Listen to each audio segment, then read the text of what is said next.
I thought I'd find you around here. Come on, we're getting the gang back together. Now, don't tell me to go to Tony, alright? Tony's a schmuck. I need you, okay? No one does it like you. I can't do this job without you. Come on. You're telling me you're fine going to PTA meetings? One more time. Alright, let's do this.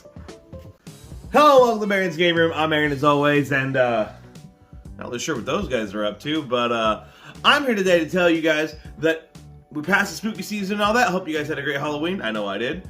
And now that we're heading into the rest of the holiday season, Thanksgiving and Christmas and all that coming around, I don't know if I'm going to go full into how I usually go at this time of year, which is all big group games per se. I've only got so many of those I can talk about, but I'll probably at least hit a few of those. And in fact, I'm going to go ahead and start with one today. Up to 6 players is at least larger than your average game that cuts off at 4 or whatever, so that's kind of a decent one and all that. And it's a cooperative game, which maybe might be my focus for this year. I don't know, let's get some unity going on. I don't know, we'll see. But yeah, today I want to tell you guys about a game called The Gang. The Gang is, as the box says, a cooperative poker game. Players are working together to play a game of Texas Hold'em, where the point of the game isn't to have the best hand or anything, it's to properly rank all the hands at the table from lowest to best without communicating. You can't tell anyone what's in your hand most of the time, and you're trying to go off of gut feelings and the cards in the center, the usual, flop, the turn, the river. You're kind of looking at those and figuring out the best you can what people might have in their hands and using that to rank yourselves. If after 4 rounds, after the full Texas Hold'em, all the cards are played out, you guys successfully rank yourselves from lowest to highest, then yeah, you successfully completed the round. If not, then you failed the round. You're trying to win 3 rounds before you lose 3 rounds. Whichever comes first, that's how you win or lose the game. For setup, you'll want to place these cards out with their gray sides up. You'll want your yellow, golden deck, whatever, above the alarm light shuffled up. You'll want your red team gang cards, whatever you want to call them, above the vaults here. You'll, of course, need your deck of cards, and you can give each player these reference cards if you want. This one's useful for people who aren't familiar with poker. I don't really see the point of this one, but hey, maybe like one person needs this. Certainly not all 6 players. Anyway, and then you'll want these poker chips out on the table, so separated by color, of course, white, yellow, orange, red, but you're only going to use as many as you have players, so you can go up to 6 players. If you're playing a 4-player game, just don't include the 6 and the 5 stars, throw them back in the thing and just keep the other 4. And yes, everyone recognizes these look like Dragon Balls. And while that's really everything you need for the basic setup and all that, getting through a round, it's just playing Texas Hold'em, essentially. And make sure you shuffle up your main deck and deal everyone 2 cards face down. This is called your pocket. Once everyone has their 2 cards, they'll simply take a look at them, and then you'll take all the white chips, spread them out, and now it is up for each player to grab these chips and rank themselves on how good they think their hand is. Jack's a pretty high card, but pairs do exist. I'm probably not the highest card in the thing. I'm probably more like a 5 or a 4 at a table like this. So I might take this chip and just bring it over to me. Again, I don't tell anyone what's in my hand. I keep this secret. All they see is they see me grab this. It's not as though it's locked to me, though. Even though I've taken this, other players could take it for themselves if they really feel that they've got a better hand than me. Players just start grabbing and sliding and passing around these chips until you think everyone's properly got the right chip in front of them. Yeah. Once all the chips are given, that's the end of the round. Now we continue on with Texas Hold'em. The first thing is called the flop. You deal out 3 cards to the center of the table. Now, for those of you that may not be familiar with poker, the way poker works is you're trying to form the best hand you can out of exactly 5 cards. In Texas Hold'em, you're going to basically all have 7 cards, but you're sharing a center 5 cards. These cards are used by everybody, and then these cards are used by just you. So, with this new one that came out, a king, a 5, and an 8, my hand didn't really improve. I don't have any of those, so I don't suddenly have a pair, I don't suddenly have a straight, I don't suddenly have a flush. So my hand's still the same as it was. It's just instead of being a jack high, I've got a king high. But since it's here, that means everyone's got a king high now.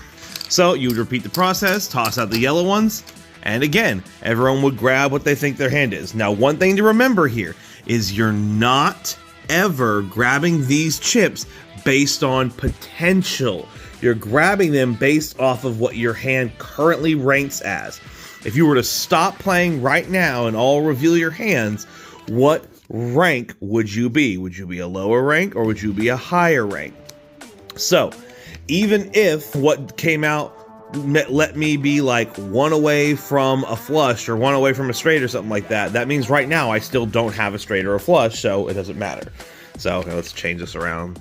So let's say, for example, this was actually the hand I was holding instead of that jack and that 3. So let's say this is the hand I was holding. Well, that means I've got 4 out of the 5 cards I need for a flush, but I currently don't have a flush. Currently, I've still just got high card. No pairs or anything, just high card is the best I've got. So I shouldn't be grabbing this based on the fact that I could have a flush. Currently, I don't. So I still just got high card. I've still got a decent high card, so maybe I'm 4 or 5. But if anyone else says their hand improved, it means they've probably got a double now. Pairs, that means they should go up higher than everyone else, kind of drops down. Hope that's making sense. But yeah, deal them all out again. Once everyone has what they think is appropriate, then you just keep going. Flip out a new card. Whoop, that's my one from earlier. Flip out a new card. Pair of 8s, and repeat the process over and over and over again until there. You've done the flop, the turn, the river. Now here's the final thing. Now everyone looks at their hands. Look, by the end, all I've got is that pair of 8s and that pair of 5s in there, and that's it. So I'm rocking 2 pairs with a queen in my pocket. That's the best I've got. Once you finally deal out the red chips to every player who's, at the end of the thing here, now it's time for everyone to reveal their hands, starting from whoever's holding the 1 chip, and then the 2, the 3, the 4, 5, all the way up to the highest one, the 6. If, as you reveal cards, every hand gets better and better and better, gets higher and higher, good. You successfully completed this round. Flip this one over, great. However, unfortunately, if at any point during that last round of the red chips, someone reveals a hand that's lower than the hand before it, that means you messed up, you failed. So flip over one of these red cards instead. But there's one more thing here. After you end up succeeding or failing, you will then get to flip out a card from one of these decks, depending on which one you did. If you failed, you can flip out one of these red cards. These are various members of the gang who will use their special abilities to help you succeed next round. However, if you guys succeeded, which is a good thing, but if you succeed, then extra security measures will trigger, and these are special rules you have to follow next round that should actually make it harder to succeed. Now, these do not stack in the normal rules of the game, so the first time you succeed, you get that one, but the next time you succeed, you replace that one with a different one, all right? They don't normally stack in the standard rules. Same goes for over here, too. The first time you fail, you get one of these. The next time you fail, you replace it with a different one. And that's on the assumption that you're failing or losing twice in a row. You'll never have both of these active. You only have one active at a time. Each of these are only active for 1 round. So as soon as you fail, you get this for just the next turn, and then you don't use it anymore. As soon as you succeed, you get this for just the next turn, and then you don't use it anymore. Again, you're going until either you succeed 3 times or fail 3 times. And that's really the whole game. It's just playing through a hand of Texas Hold'em while trying to figure out, without telling each other, what your hands rank each round. You go through so many rounds because that gives you the extra information you need. Every time a new card is flipped out, that gives you the opportunity to hear someone go, ooh, my hand improved. And that tells you that if their hand improves on the first flip out, that means one of these 3 cards must have made their hand better. That means if this flipped out, if someone said their hand improved, that means they must be holding either a king, a 5, or an 8. Then we flip out one more card. It's another 8. If they said their hand improved again, But that means, oh, you know they're holding an 8 now because it's got to pertain to this 8. And then you dealt one more. So yeah, you're kind of listening to people when they say their hand improves to figure out what if their hand could be better or how it could have gotten better. It's just a deduction game. Hey, come on. Let's meet the gang. We got Cassie, the mastermind. No one makes a plan like her. Tyrone, the coordinator, keeps watch of all times and tasks. Of course, we've got Latricia, the math whiz. Olga, the con artist. Jiro, the investor, cause robbing banks ain't cheap. Hector, the muscle. May, the hacker. Julia, the getaway driver. Hey, trust me, keep your hands to yourself and keep your eyes off. She ain't as nice as she looks. Kumar, the informant, our man on the inside. And of course, Jack. What, you think we're gonna do it without Jack? And obviously, of course, you and me. Alright, here's the deal. The place we're hitting's got 3 vaults full of gold, but they've also got a 3-strike security system. Alright, we set off 3 of those security features, and we're done. The whole place locks up tighter than Jack's college girlfriend. But as long as we're careful and we work together, we can get all 3 open before the cops arrive. Who's in? And yeah, that really should be everything you need to know about how to play the game. Personally, this game is my current obsession. I love this game right now. I'm finding that I really like cooperative versions of games I'm already kind of into. My family actually does a lot of, we have poker nights every now and then. I kind of grew up, playing poker and all that to some extent.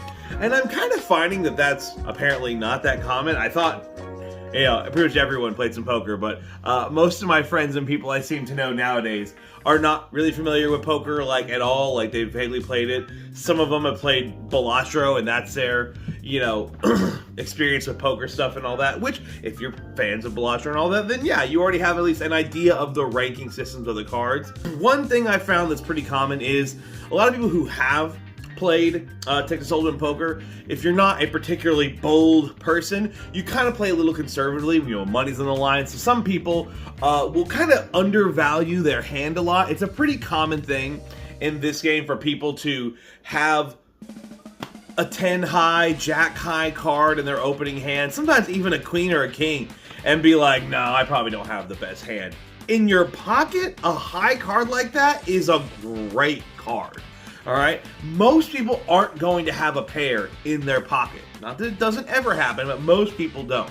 And you will, I've seen so many times playing this game, someone is literally holding like a king and a 10 in their pocket, and first round, they'll sit there and be like, oh no, I've probably got like maybe a 2. I'm probably not the worst hand. And it's like, what are you talking about? You were obviously the best hand here. But we don't know that, of course, until the end of the round where everyone starts flipping their cards up and all that. So there is a bit of a learning curve on people having to kind of get used to what is and isn't a good hand of poker in a game that doesn't have any wilds or anything.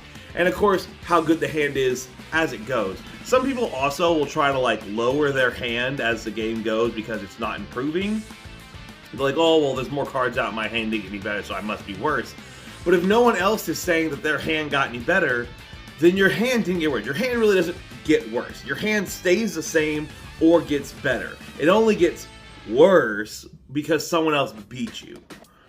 So there is a little bit of a learning curve. We're getting used to kind of play this game specifically, since there's no bluffing aspect. You're working together. And real poker, of course, has more of that bluffing aspect to it.